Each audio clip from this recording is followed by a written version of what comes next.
Okay, welcome to Fowler's Facts. We'll welcome in our statistician, Clinton Fowler. Now, look, we already had some history made at Hangtown with brothers, Jett and Hunter Lawrence, sweeping both classes on the same day.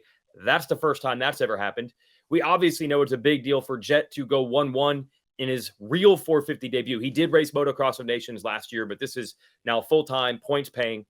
But I did not realize how rare this Jett debut win actually is. So let's dive into that a bit, Clinton. Yeah, Weege, it's it's incredibly rare. Let's take a look at the absolute first win in each of the two classes because it'll highlight just how rare it is.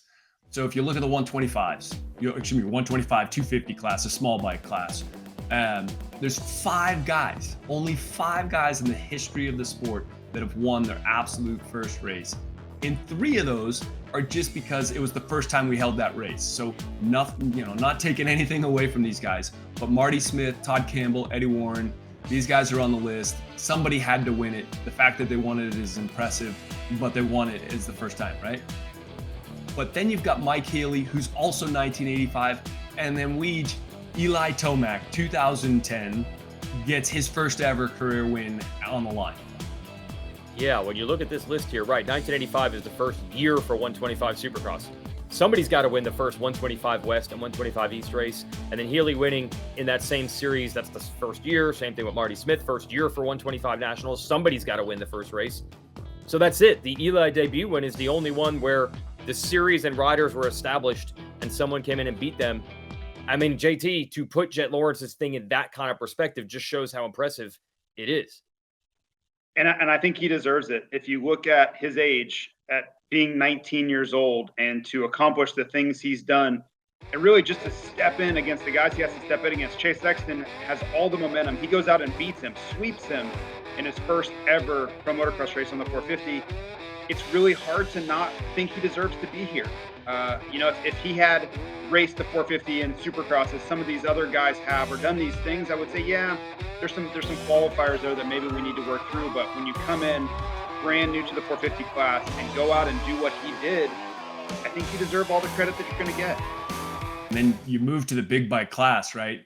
You got Jett going up against Chase Sexton. You look at the list of people that have won their absolute first race in the big bike class, in the premier class, and some impressive names. But again, you kind of go through this list. There's the 1972, 73, 74, 75. It's really at the beginning of the sport. And so not to take anything away from these guys winning it, but it's not really the same thing. It's not really apples to apples. So you go through, the Sonny DeFeo and the Pierre Carsmakers, like those guys were the first ever races. So you come down and you got Jeffrey Hurlings in 2017, and then you got Jett Lawrence.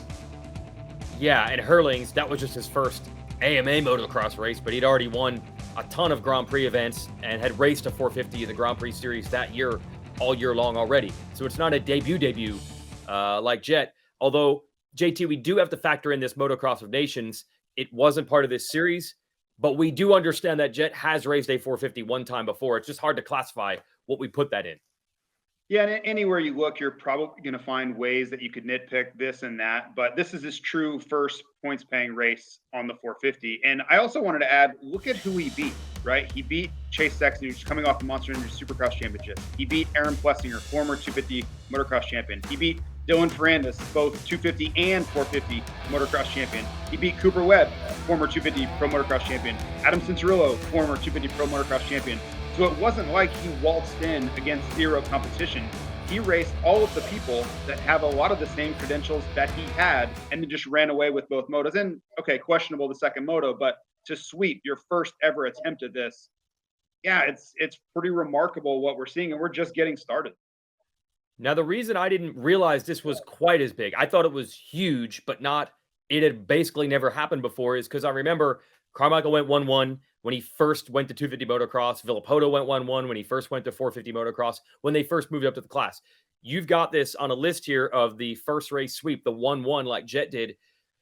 That's an impressive list of names, but they had all ridden that size bike elsewhere, either in Europe or in Supercross before, but still definitely worth noting these 1-1 sweeps, Clinton. Yeah, I mean, he's now the 7th guy that swept that first round. And to your point, most of these guys had ridden a season of Supercross or a season or 2 of Supercross before they actually got that win in Pro Motocross when they did the sweep, right? So to your point, Sebastian Tortelli coming over from the MXGPs, or Carmichael and Villapoto, they had ridden a bunch of Supercross. Another example, the one that I like to highlight, Jeff Ward, who had ridden a lot of 250, 450 Supercross before, not to take anything away from him, but and I'll highlight, there's a great auction right now out for Road to Recovery on mxlocker.com. So super cool to see some of his jerseys up there. But the thing that I really want to highlight about Wardy, guys, he swept the first 4 motos in the first 2 overalls. So Jett, now going to Hangtown, has an opportunity to tie him as the only person to sweep the first 2 Pro Motocross races, Premier Class Pro Motocross races. Yeah, that is impressive. I knew that this was a big deal, but when I look at every other person on this list that already raced that size bike and probably won on it before, and then Jett does it straight off the bat, this is probably even more historical than we realized. Get used to it, because there's probably going to be a lot coming from Jett. Anyway, we'll break it all down after Hangtown. Thanks for the stats, Clinton. So watch us at Hangtown. As always, we'll have our Race Day Live hour-long qualifying coverage show. That's at 10 o'clock local time. We're on West Coast, California this weekend at Hangtown. And the motos start at 1 o'clock local time. That'd be 4 Eastern. Hi, folks. Lee Diffie from NBC Sports here. If you truly enjoyed what you just watched, you can get more news, interviews, and highlights by subscribing to the Motorsports on NBC YouTube page. You can get it all, so go for it.